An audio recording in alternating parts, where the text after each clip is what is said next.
Hello, everyone. Good evening. I am Elisabeth Del Prete, the Senior Curator of Learning and Live Research at Projects. I am a white woman with brown, wavy hair, and I'm wearing a white shirt, and I'm sitting in a booth located in a co-working space in Finsbury Park in London. Um, I go by the pronouns of she, her. So welcome everyone to this In Conversation event with Sahjan Kooner and Anthony Acciavatti, exploring anti-coloniality, terraforming, the relationship between histories of architecture and the future of India from environmental and social perspectives. The event today will expand on the themes of Dank Ecology 1, Alien Village, which is a multi-strand project taking place as an immersive installation within Eastside Projects' main gallery in Birmingham. An element of the project is called Honey, which has been co-commissioned by Projects and Eastside Projects. Honey is a live chatbot, which is currently infecting the two organizations' websites of Projects' ongoing digital commissions program. In 2024, Dank Ecology 1 Alien Village will be traveling to Kunsthal, Gent. You will shortly see in our chat a link to the glossary of terms and list of research documents, which offers a brief explanation of some of the terms that will be used during this conversation, such as terraforming, geologic colonization, and planetary geoengineering. You will also find a link to the transcript of one of the videos exhibited as part of the installation of Eastside Projects. The video is titled Final Beginning After. And in this video, Sahjan is in conversation with their mother, who imagines what it means to leave Earth and what terraforming looks like in Mars. I'm sure Sahjan will tell us more about that later. Now, I am absolutely thrilled to introduce you to the two speakers today, Sahjan Kooner and Anthony Acciavatti. And there will be 10 minutes at the end of the conversation for questions. But I'm going to briefly read the speaker's bio before moving on to the next part. So, Sahjan Kooner is an amalgamation of inherited worlds and speculative futures. They work in a freelance capacity to support their practice and owe a great deal to their family. They are students of the dream state. Using video and installation, they create expansive worlds that explore the traces of love, hope, and imagination that make our lives possible, along with examining a debris of questions around the technological, social, and racialized structures that augment life. They live and work in Wolverhampton. Anthony Acciavatti works at the intersection of landscape and the history of science and technology. He is interested in experimental form of scholarships, pedagogy, and design afforded by humanistic inquiry. Anthony is the author of Ganges Water Machine, Designing New India's Ancient River, published in 2015, which is the first comprehensive mapping and environmental history of the Ganges River basin in over half a century. In 2016, the Foundation for Landscape Studies awarded the Ganges Water Machine the John Brickerhurf Jackson Book Prize. To write the book, Anthony designed his own instruments to map the choreography of soils, cities, and agriculture across the river basin. And in 2023, the Victoria and Albert Museum in London acquired these instruments, along with his original drawings and photographs for the permanent collection. His second book, Building a Republic of Villages, which looks at the histories of science and environmental design in South Asia from 1890s to 1970s, will be published next year. Anthony is the inaugural Diana Balmori Assistant Professor at Yale University and leader of the Ganges Lab at Collaborative Earth. Before I hand over to the speakers, I just wanted to mention some brief virtual housekeeping. So if you experience any technical issues, please use the chat button at the bottom of your screen to chat privately with our dedicated tech supports, Leila and Jack from the Art Projects team. If you want to ask the speakers any questions during the event, which I'll take at the end of the session, please submit them via the Q&A button at the bottom of the screen to ensure that they get answered. And just to note, we will only be picking up questions from that Q&A chat. The session is being interpreted by Lizzie Wharton, a British Sign Language interpreter whom we work with very often. So if you require British Sign Language, just pin her on your screen.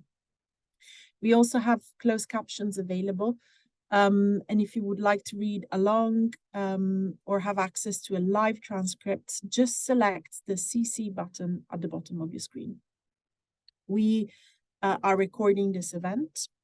And very much hope you enjoy the event today. I'm now very pleased to hand over to Sahjan and Anthony to kick off the conversation. Thank you. Oh, thanks, Elisabeth. That was so kind. Thank you for everything, and thank you for hosting. Thank you, Anthony and Lizzie, for also being here. Lizzie for supporting, Anthony for about to go on a whirlwind trip of terraforming together.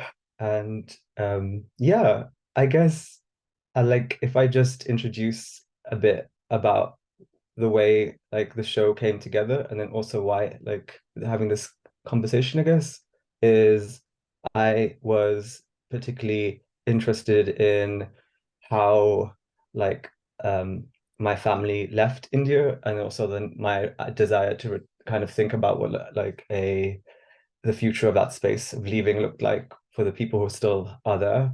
And I got to luckily go back this year to India. And I started having a lot of questions about the sort of historical and slipstream sets of times that have brought or emerged like a colonization onto the site. And they were just orbiting in my head. I was really fascinated by mirroring the humans' desire to go to Mars with our desire within to leave a certain life world on Earth. And I thought the terraforming was just a really good model for me to think through. And then I was reading, and my friend Gary Zhang said there was a talk going on it. I think it was, I keep on forgetting, Anthony, where it was, but and then he mentioned you, and I was like, oh, this person's really cool. And I was like, let's go. And I spoke to Ruth, who's works Eastside, and we're like, let's have that as a part of the program, because I thought it could be a really great bridge for the work you do and have done in India, exploring the Ganga and the wider water cycles and seasonal changes that take place. Yeah, I think that's kind of how I wanted to think about this conversation, as a sort of spectral space to contemplate how seasons and times and different sets of times change a location like India. Cool. What do you think? I think that's a great place to begin. And I, first of all, want to say thank you so much to Eastside Projects and to you, particularly Sahjan, for the invitation. It's really great to be here with all of you. And I think the kind of first question that really comes to my mind about what you were just mentioning is really this idea of terraforming itself. And one of the ways in which you've described it as a kind of machine, or the way in which the earth takes on the character of a machine. And I'd love to hear more about that kind of, machine. Is that a geology with a technology, or is that a technology with a geology? How does that kind of those layers fit within the project, the kind of reconnaissance that you've been doing? Oh my God, that word is so cool, because I feel like that's what we do. We go on a reconnaissance to sort of understand the way that a space changes. Well, it's kind of like what you do, have done in India quite a lot. And if people have time, I'll plug your book for you, Anthony. Anthony's done a really great book, by the way. It's a tome, guys. But like, but in terms of what's great about, like, what was interesting about going through the book is, and the question which you just asked is the fact that you can kind of like look at the way that a geological layer expands across time and space. It's not just a sort of static set of like it's not a static like material. It's kind of like made up of different contaminants. And this question of the machine and the geology is kind of I think for me it's always been an existential question increasingly, because we're kind of witnessing kind of a planetary transformation, which is coming kind of the wider net of all the propositions that are going on in my mind are like this question of the haunting of something which has happened, and then the afterlife and the life world of those who have been haunted by it. And the question of the geological apparatus or the machine is kind of similar to that as a sort of prompt. It's like when something lays its first machinic tentacles into the ground, it starts extracting the natural resources, starts basically the process of culmination, of transformation, of change and then what the wider transformation of the world around for the people who live in those sites is what kind of intrigued me.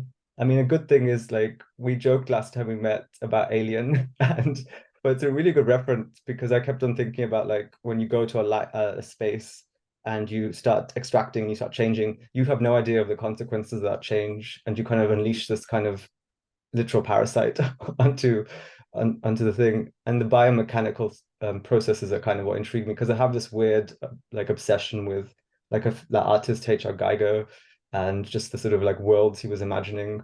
And I kept on thinking when I was in India, like not that these were the worlds which were emerging, but just kind of like the sort of like collapse, the conflation of I don't know, like a synthetic biological and a sort of like a synthetic material, and then these other like this synthetic capital, which is kind of like happening in India. So yeah, but the wider thing for me is increasingly that's existential as opposed to like I guess, how do I say it, like physical. Like I see terraforming as something which isn't taking, like we project it outwards as though it's something that's taking place on another planetoid structure, but it's actually something we fundamentally have done and continue to do so on Earth, and particularly more so with positions of power and privilege, which kind of disrupt life worlds, and we're witness to those things.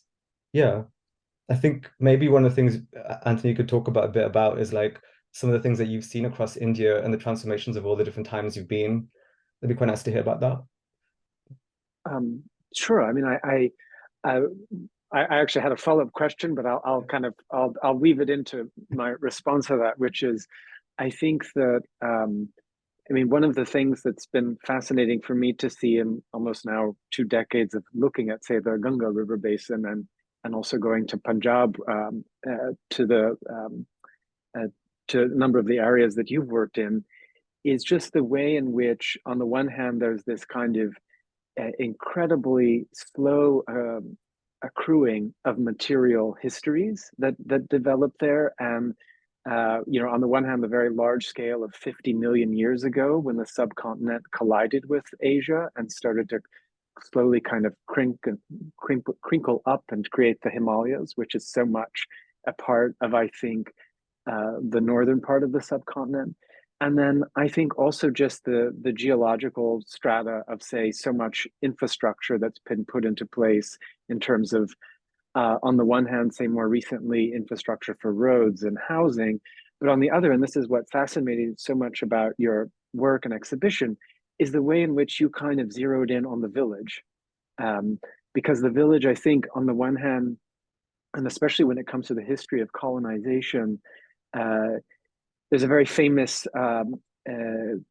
Charles Metcalfe minute from 1830, where he describes the subcontinent as full of villages that are effectively republics that have withstood withstood time.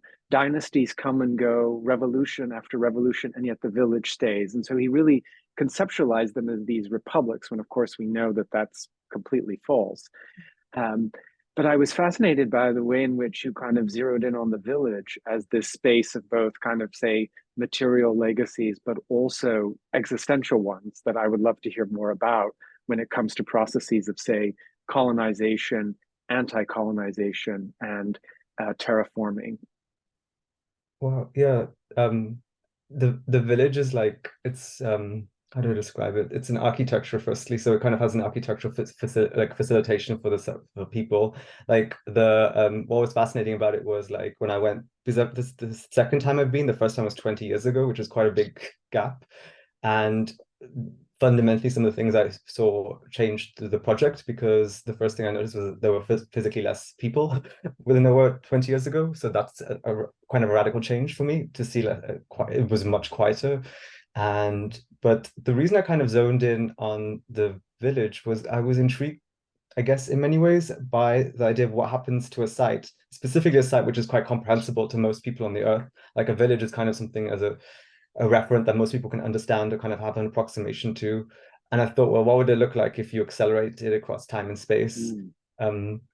So like having a slipstream sense of time as opposed to a time frame which is kind of linear and comes from basically colonization sets of time, which is like progress. Instead, the village hasn't gone through sets of progresses. It's actually have disruptions. It comes sometimes collapses, sometimes gets remade, and it has to go through different sets of violences. So the village, yeah, it became for me a way to sort of like expand out of my thinking. Weirdly, yeah, that is kind of a strange thing to do because it's quite an intimate site. And I thought that, and it's quite scale wise, it's kind of just the size of like a small neighborhood almost in kind of parts of the UK and probably the US.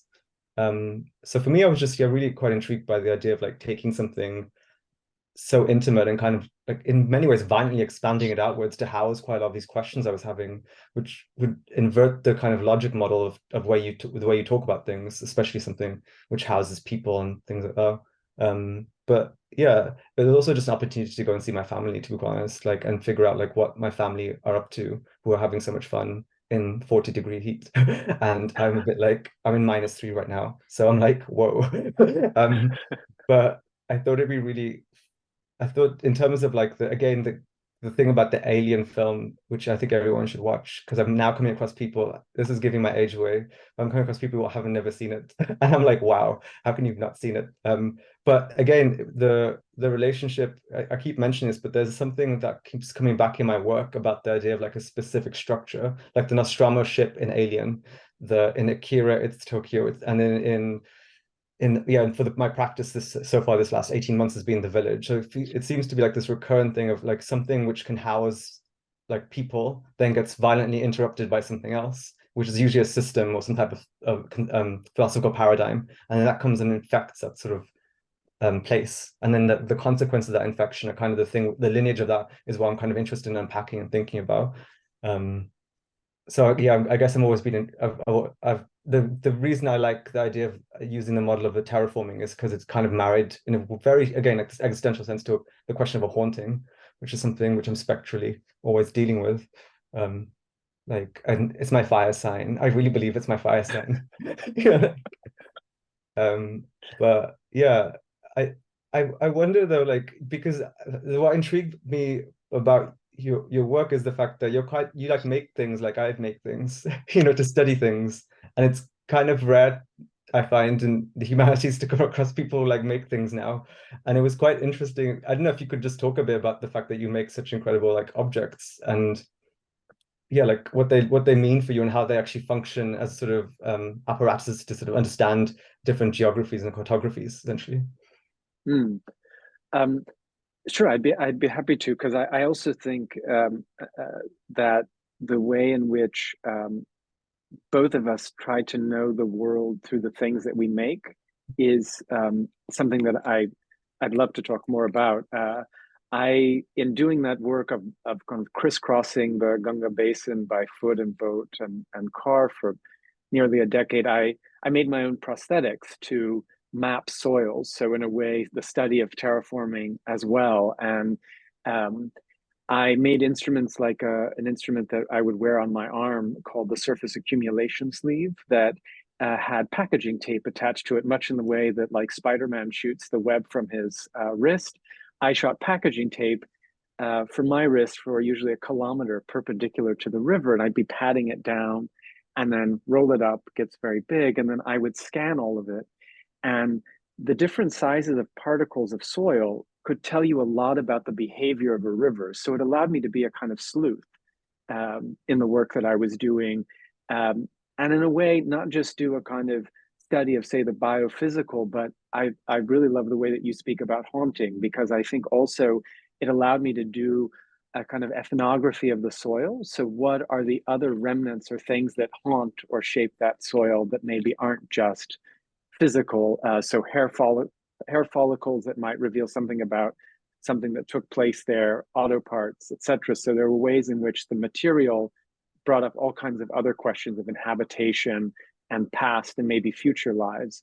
And to that extent, I'd love to talk more about the way that you mix materials in your work, both to kind of say the reconnaissance or retrieval of a certain past, but also hallucinate on a kind of future as well, quite vividly through many different mediums, in terms of the video work that you've done and the 3D imaging to the installations themselves. I was quite struck by just the mediums and methods that you use to both retrieve the past, and perhaps reconstruct it in a particular way, but also hallucinate on a kind of future on Mars. Yeah. Oh, yeah. It's quite wild that we kind of, I mean, I really like this talk because we're really unpacking things that we probably like it's like a, yeah, it itself is like a projection.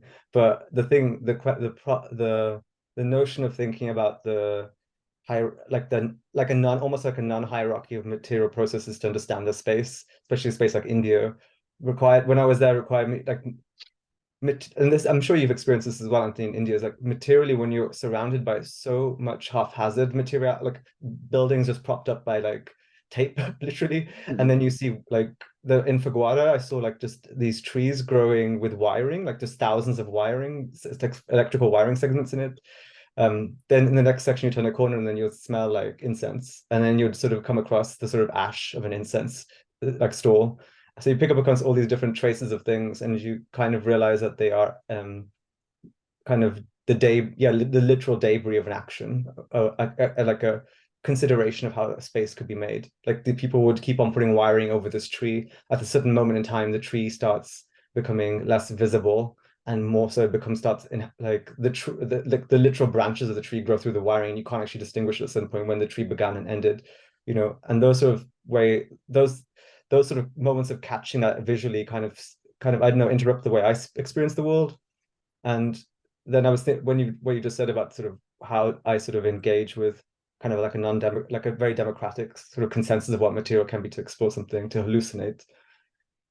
Yeah, for me, I think it's got a lot to do with the fact that because these things are so dense, like as sort of propositions for people to experience and think about, I kind of have to be quite I don't know, playful in many ways, and kind of the reason if anyone joined in the beginning, you'd be hearing Sophie, and Sophie kind of is like that. Her music is kind of made out of fragments of multiple different things, like thousands of different textures get brought together to make one sonic like language. And I was always thinking about that with like when you come across a space like India, like it's made up of trillions of just on a very daily experiential level of data, which you have to sort of take on board as a person. And none of it actually is logical most of the time. Like I remember so many times, like no one would do this anywhere else. It only happens here. And I thought about that when I was creating these wider infrastructures, like the skeletal walls, the sort of like ampule structures, like bringing out this different like resonant references to create like to create a sort of a really distinct sort of how to say this, almost like a vocabulary which is kind of grounded in geology, almost like a geological framework. Like you sort of build references and experiences on top of each other, and you create this kind of like almost like cutout of time and sort of experience, which kind of I think marries to the sort of concern I'm having in general about like the way I'm experiencing the world at large, But the hallucination thing I think is really fascinating as just a prompt for both our works, because like when I was going through the book on the Ganges, I was just so taken aback by the fact that you forage, and for me, like foraging is kind of like it's an archival behavior, and when I'm in the archive myself, I tend to have to hallucinate to fill the gaps of what was missing. And I think foraging is kind of like that. It's the gap filler. It's like the stop gap, the thing which gets like when sentences fail in the archive, you then forage for something else which can bring in some sort of consideration, which is kind of like what I had to do quite a lot in India, because a lot of the stuff I was coming across, it was half finished or half yeah, like how do I, my mind, the gap between being in Punjab, for example, to the surface of Mars is quite a wildly large gap, to fill. And then when you position what I had to do it, to fill that gap in many ways, to get the link between here and the surface of Mars, I had to forage through AI, video editing, through the actual live data from NASA to bring the surface of Mars into a 3D rendering software, to talk to my mom. So all these things had to be foraged to actually make it. And it's quite similar to whereas, because you collected postcards, you collected like even the way you're describing the tape, for example, these are acts which challenge the sort of, I guess, ways that I'm just thinking of like the Ursula K. Le Guin idea of time, which is like historical time through literary contribution has always been thought of through like a spear, like something which a javelin which is thrown at something. Whereas she was challenging with the carrier bag theory, which is like you go and have a bag, and in like in a very much old school way of what we were like, we'd forage berries and put these things into a bag. And I was just thinking a lot about that with your work, that kind of has it in itself is also a hallucination. Like it might be the weird way to frame it, but it's like it itself is like gathering to reconstruct something, I don't know how you feel about that. Every conversation I have with you, I always feel like I kind of learn something new, not just about your work, but also about mine. I had never thought about it as foraging, but I rather like that. And I can't help but think of that oft-quoted line from what's his name, L.P. Hartley, that the past is a foreign country. They do things differently there. And the way in which kind of both, when you're talking about being in an archive and having to hallucinate on putting the parts together, struck a real chord with me in terms of the creative act of doing historical work or reconnaissance in what we both do. And also, I think something that Elisabeth brought up, and we mentioned a little bit with respect to kind of your family and their role within this, particularly your mother. And I can't help but feel certain kinship in the sense that so much of my work deals with the subjectivity of measure and is in that way quite personal.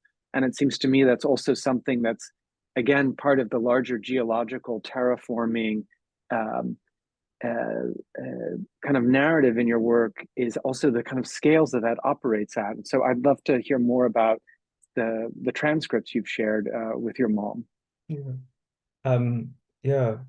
The transcripts which everyone has access to right now is basically of the video we called Final Beginning After, which Elisabeth introduced.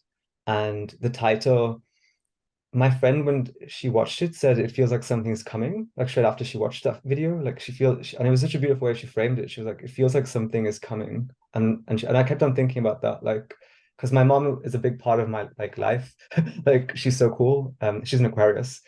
Oh, and but what I really like about her is the fact that she has to kind of like, she's like, I mean, she's a storyteller by nature, so she's always been telling stories her whole life, and I think that's a big part of the way I frame a lot of the worlds.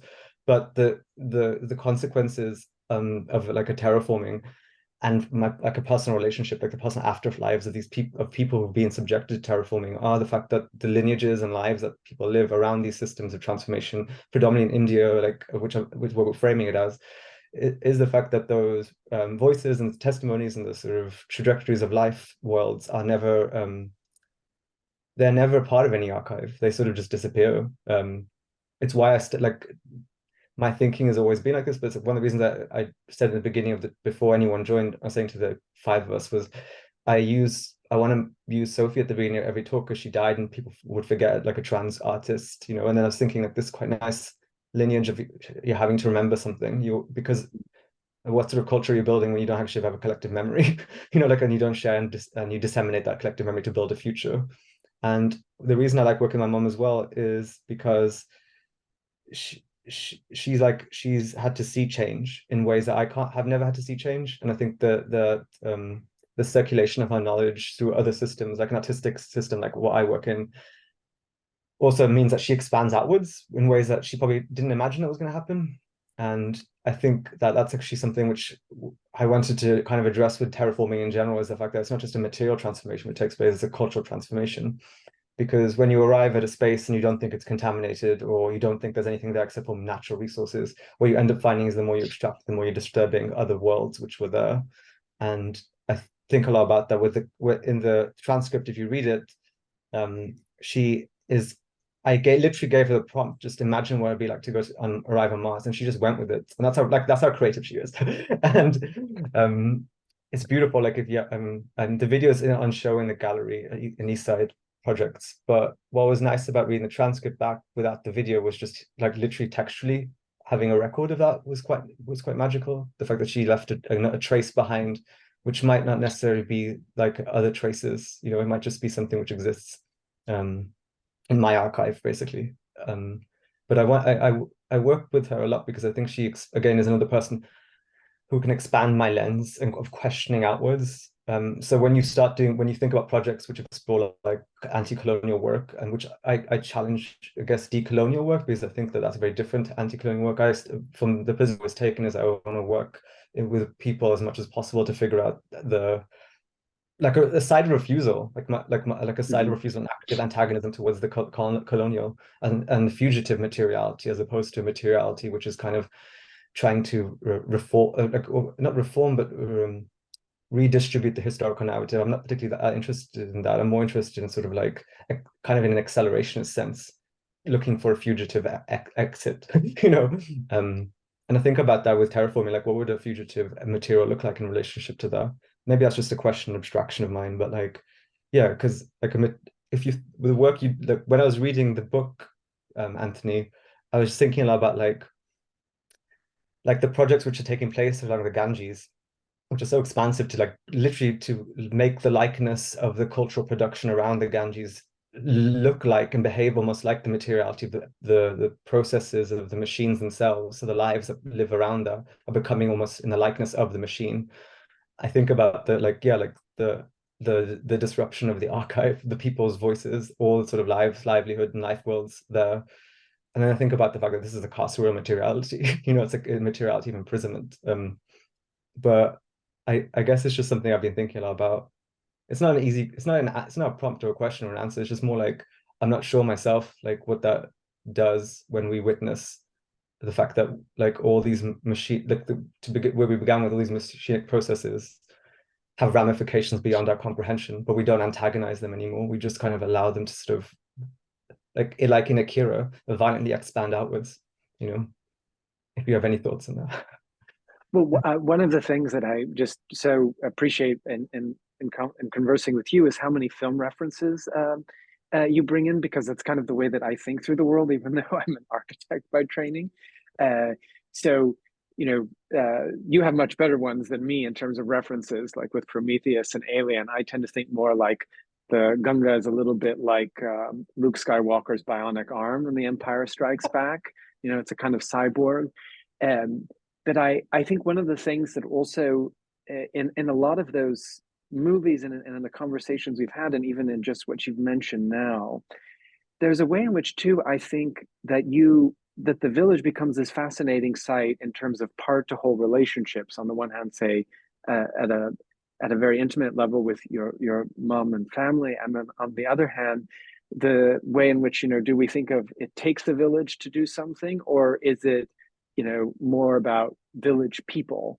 And I think your work kind of jumps back and forth really nicely between that. And I'd love to hear more about the way in which you've mentioned this already, maybe more in passing, but I think it'd be wonderful to hear more about the way in which you engage different individuals, groups of people. I mean, you know, you did a longer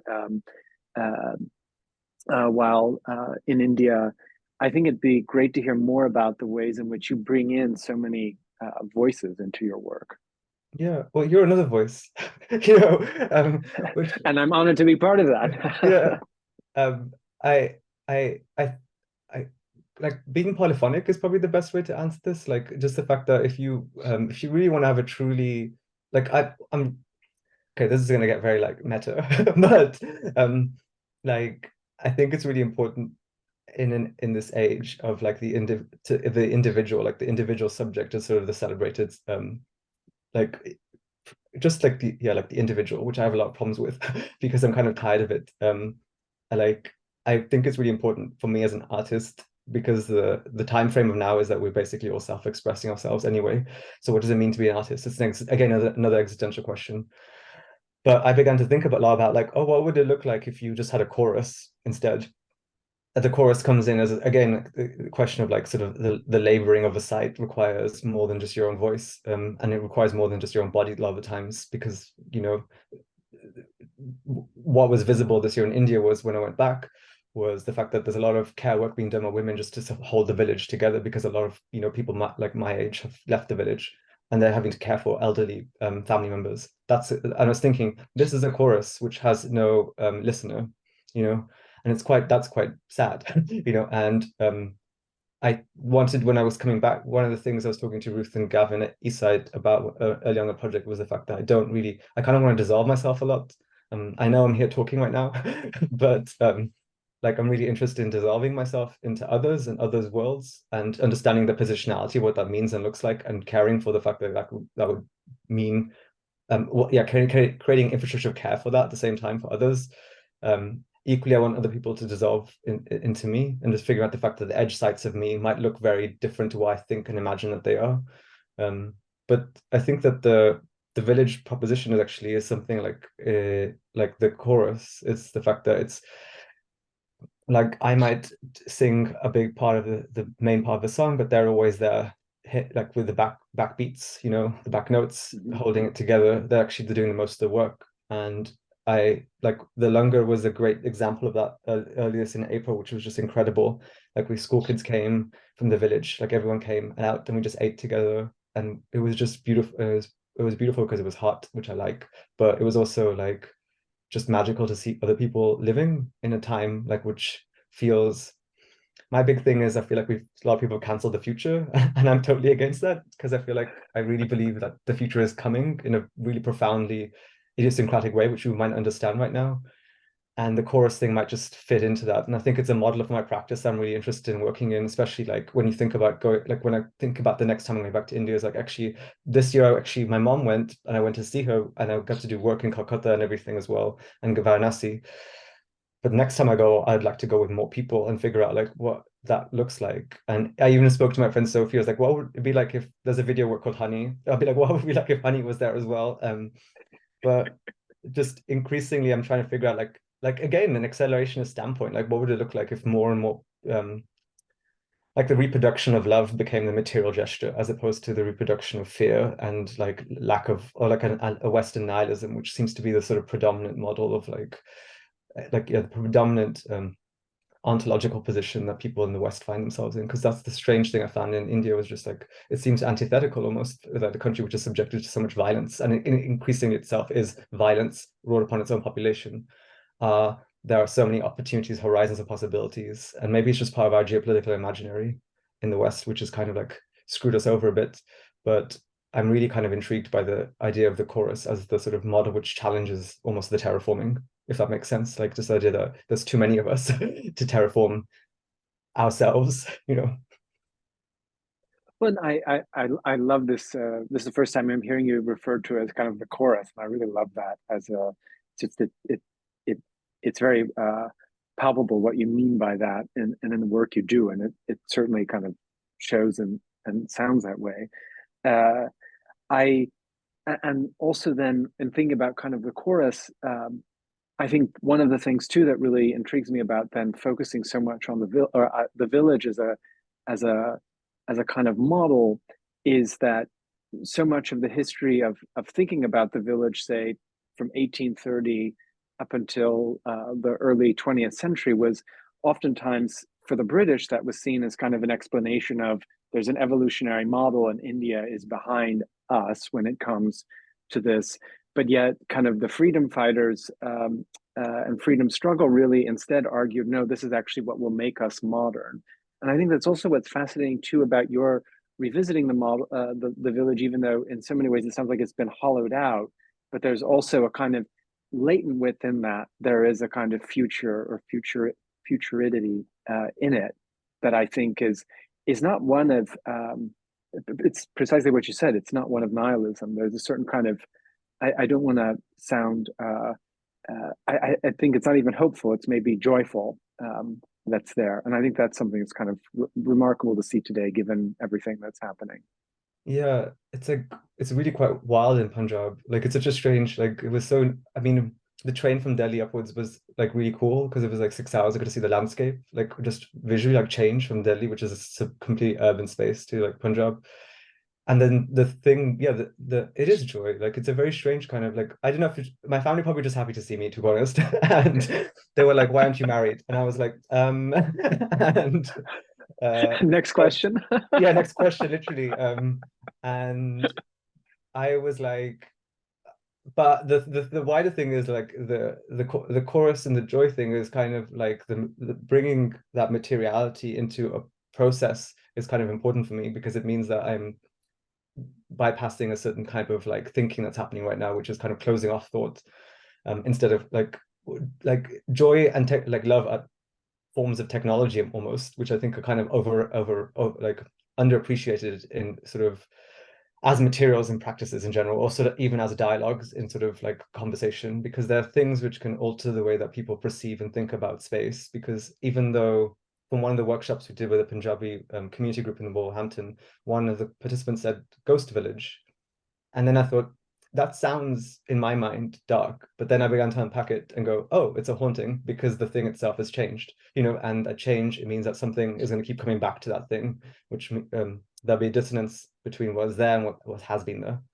And I guess, yeah, the joy thing for me is also just the fact that I kind of believe that it was interesting that like this, yeah, just a circulation of love in that site, which I don't think that is, yeah, I don't know to say this, is not something I've seen that often, because like you said, I had my preconceived notions of what I was going to find there anyway.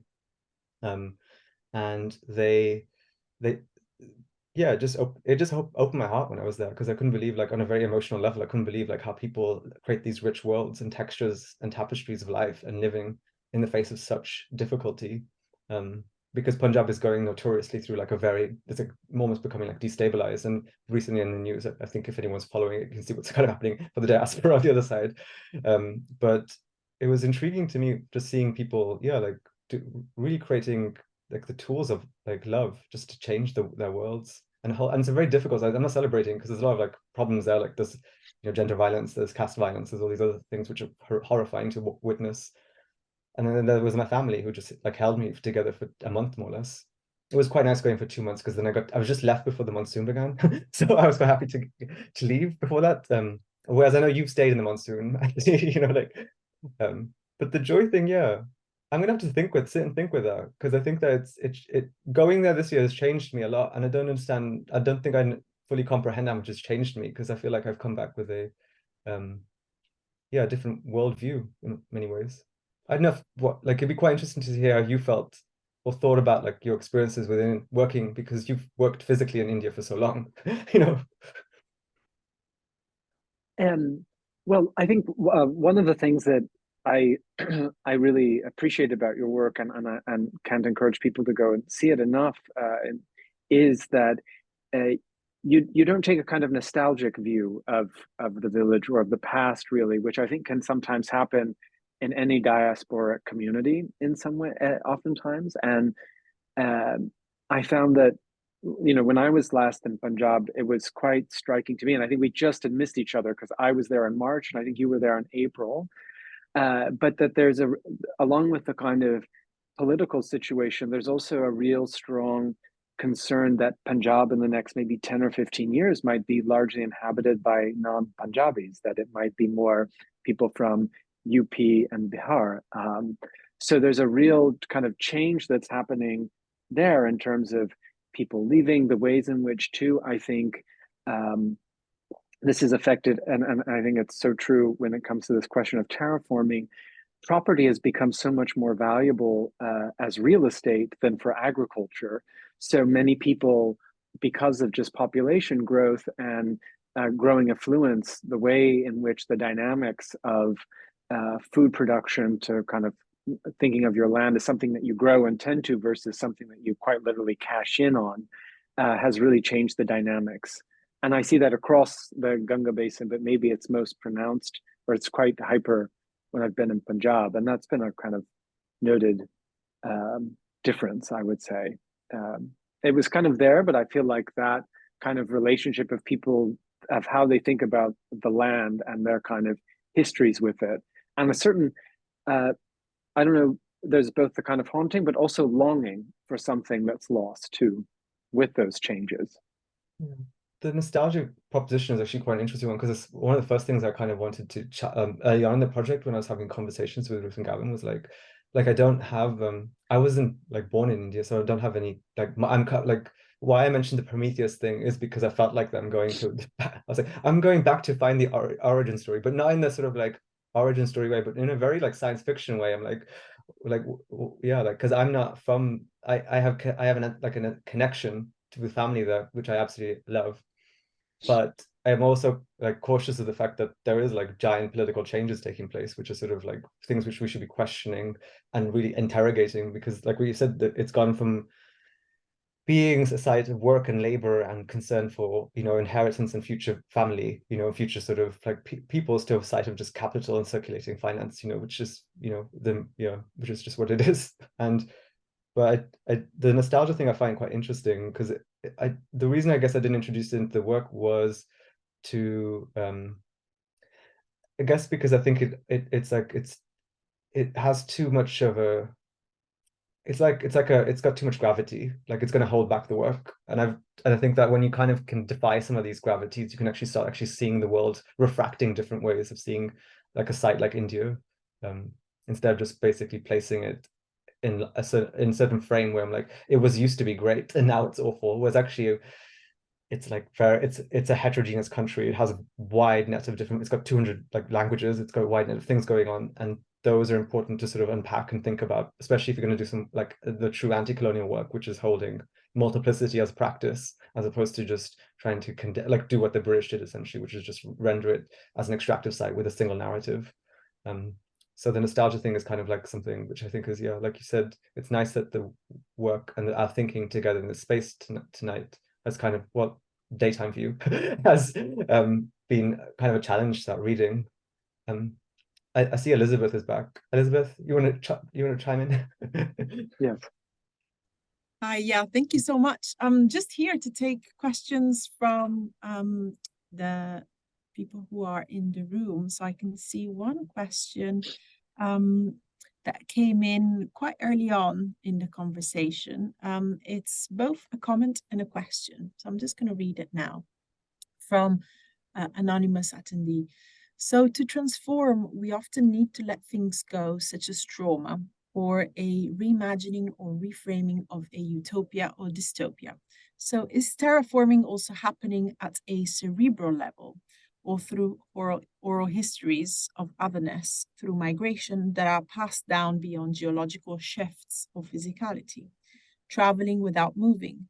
I guess I'm interested in how other South Asian people have responded to your art, which, by the way, is intriguing, Sahjan. Did you wanted to comment on this comments/questions, Sahjan? Yeah. Thank you, whoever wrote that. I like being anonymous as well. If it was up to me, I'd have like an avatar doing the work for me today, and I could just be like I know, gardening. But that's really like, yeah. How have people responded? I think people hate the work. I'm just kidding. And no, I think people like the work. I think it's wild. But in terms of this geological, I mean, like a cognitive terraforming, the prompt I was trying to say about terraforming, which I think if everyone should go away and think about, is the fact that it's not just a material terraforming which takes place, like the Martian surface, whatever, because this is going to be me going against Elon Musk again, which I hope he hears this. And but like at some point in the next 20-30 years, we'll see like a billionaire land on Mars, and I think wherever that looks like, it'll happen. What I was trying to say about the terraforming process is the fact that it's not just a material terraforming that takes place. Is not just the circulatory board entering the beginnings of an earth or a substance and then extracting from it. It is the alteration of a psychological frame of living. You know, it's like this sort of idea that every material out there is deserving of destruction and removal and transformation. Transformation isn't neutral, I guess. That's one of the things I'm trying to make as a point. And I also would challenge the idea that we should abandon trauma if we are going to transform truly, because I think that you have to hold on to a record of some kind of like affect on the body and the psychology to make it the transformation and to keep living with it, because I'd hold on to the idea that we should keep that close to us, because it's kind of important to keep a record, not a sort of not necessarily a chronology, but a slipstream of these different interruptions, these different mutations. But I do think that marrying the sort of relationship between terraforming and expanding that outwards as well to house different definitions, not just one which talks about material ecologies, but one which talks about social ecologies, technological ecologies, these things. Yeah. What do you think, Anthony? Do you think that's kind of like, well? Yes, that's my pithy answer. Yes, I mean, I also I appreciate also this person asked the question. I think also said they love Alien too, and I have to second that. Oh my God, everyone has to go home and watch it. Like, again, it's like I think it's like the best Ridley Scott film. I really do. I'm like, just, oh man, I'm really angry that he made it, because I wish I made it, like, not in an arrogant way, but just like, I can't believe like that has been made as a film. And it's also really beautiful because it's actually recorded I think in the Library of Congress, Anthony, it's actually recorded, it's actually stored as a historical cultural artifact, which I think is pretty impressive, you know. It's great to hear all the film references this evening. Elisabeth, have you watched Alien? I have, yes. Okay, cool. Okay. Yeah. Not the latest one though. I think as a teenager I watched a few versions, 1, 2, and maybe 3. Was there 3? But yeah. All right, conscious of another question by Pretty Kaylee. I think this is also for Sahjan. Does your work from Indian village life come from a place of joy? I'm inspired by wool trade of Wolverhampton to emphasize the changing landscape of my local travels, connecting to home. Home is Wolverhampton, where I've lived. I'm using wool as a fine art student, weaving wool together to make textiles. Thank you. Cool. Yeah. The I guess an important thing is just to remind ourselves, like, creating in this time is really amazing, and holding space for others is really great. So yeah, I think like the idea of like, was the prompt of home and village and what that means for me? Yes. Yeah. I think maybe the question is, does your work from Indian village life come from a place of joy? Well, yeah. Yeah. I guess an expanded definition of that would be great, like of joy being expansive as opposed to something which is like always like there, like it's just something which you grow into, I guess. But I mean, I saw different, like, it's like weird because like Anthony going across India, you see like a wide net of different things going on. Like you see like it's a heterogeneous space. Like there's so much going on, and like even one time that like just the animals like which were chasing me, like I got chased by a dog, and like that's really like that was quite intimidating for me in the evening. But then my family would show me like these rare birds they keep, you know, and I like all these different volumes of experience kind of impacted the way I experienced that site. And I've come back with them, you know, like, and they've changed me. And I'm pretty sure the work that, like, for example, Anthony did has fundamentally changes you, because you kind of have, and that's the importance of laboring at something like a craft as or sort of a material or process, is the fact that you fundamentally get changed by it over time. And then you can come back and do stuff like this where you talk and reciprocate that change to others and circulate it outwards away from you, because it's not necessarily, it's kind of important for the work to constantly go away from you almost, so that it can live and breathe with other people, and that they can reflect upon that type of learning, which challenge kind of maybe other people's ways of seeing the world and mutate their visions. Kind of like the parasite in Alien, but in a fun way, not in the evil way. You know, like.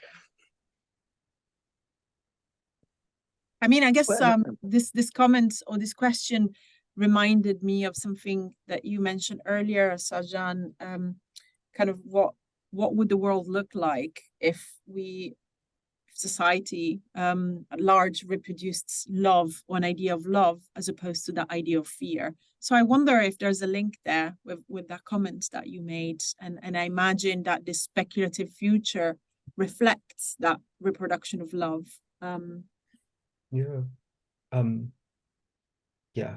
Love is hard and it's not easy and it's painful and it's not sexy and it kind of like takes a lot of effort for it to be utilized as a material, and you have to respect it. Like, and it's also it's something that people do in ways that they don't even imagine they're doing it in. Like, and I think that's what's quite interesting about it. Like you can show, like when the 2020 protests in India were happening in North India, like I couldn't go see, like I physically can't go see my family, for example, and they were in India at the time. But it was really interesting seeing the diaspora here putting flags up, and the same what's going on right now in the Middle East. You like seeing people putting flags up was really interesting, because it's kind of like the resonance of something, you know, like the sort of after the fact that thousands of miles away, that voice and the vocalization of that event is still traveling with people. And I know I was thinking a lot about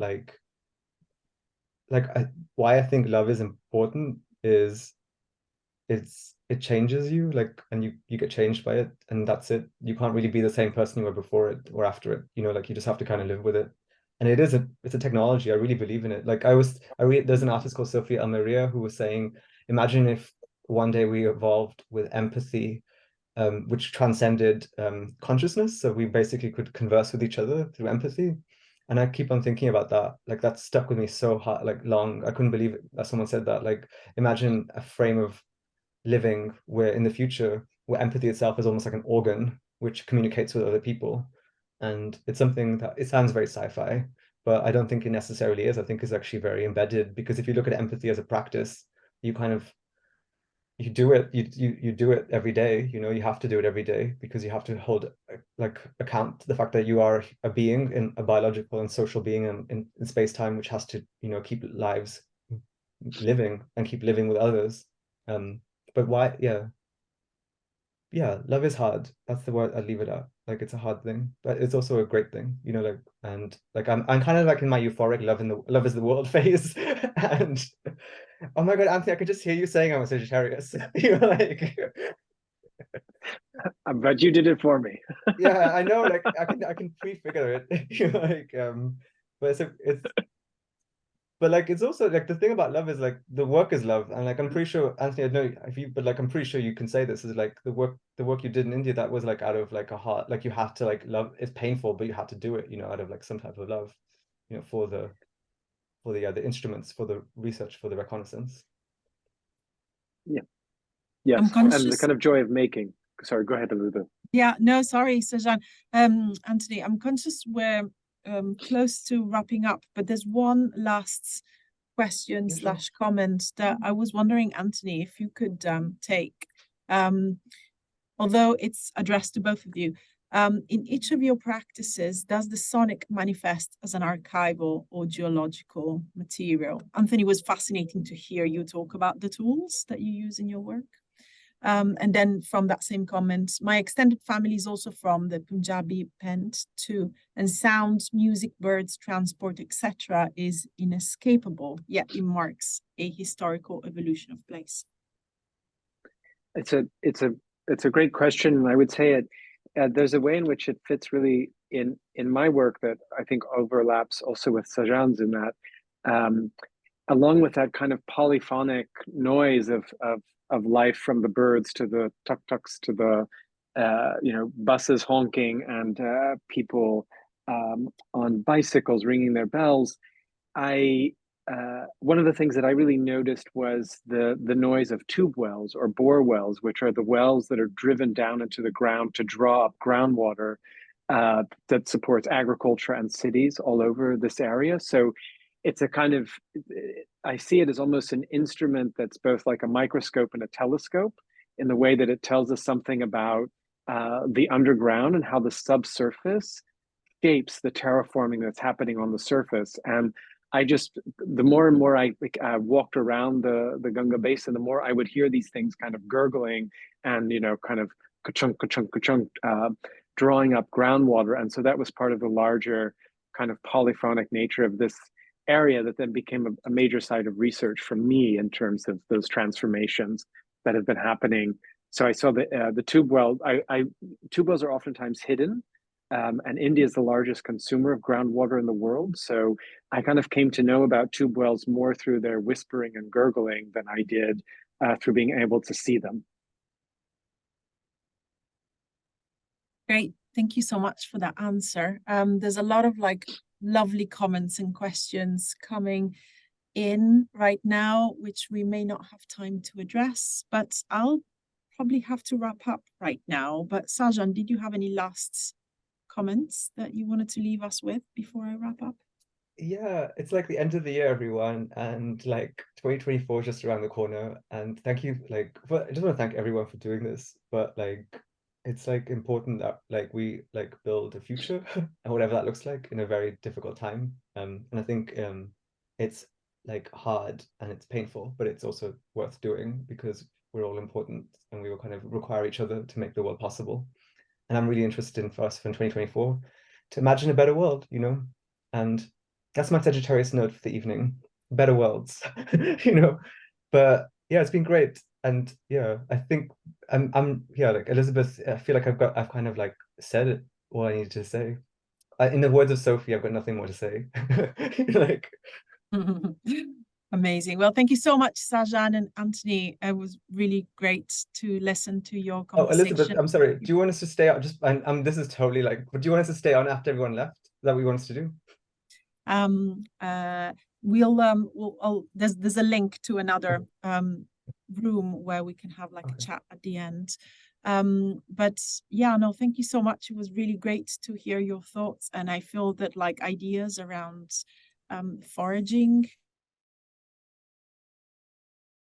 idea of like the village as a republic will really stay with me for the next few days. Was really great. Also, thank you so much, Lizzie Wharton, our BSL interpreter for this event, and for the audience for participating with like all these comments and questions. We do really want to listen and build on your feedback for future events. So my colleagues Jack and Leila have just added a link in the chat. So once you exit Zoom, you'll automatically be redirected to a survey, which we would be really grateful if you could take a few minutes to complete. We will also be uploading the recording for today's event on our YouTube channel, and the recording will include captions and BSL interpretation. And finally, another huge thank you to our amazing speakers, to all of Sahjan's collaborators on Dank Ecology One's Alien Village, to our partners, Eastside Projects and Kunsthal Gent, and to the project funders, the Arts Council of England and the Henry Moore Foundation. Thank you to Leila Betyong for producing the event, and to the rest of the team at Up Projects for working so hard in the background. And if you're interested in hearing more about Up Projects digital commissions, you can find more details about it in the link in the chat. So thank you, everyone, and hope to see you again soon.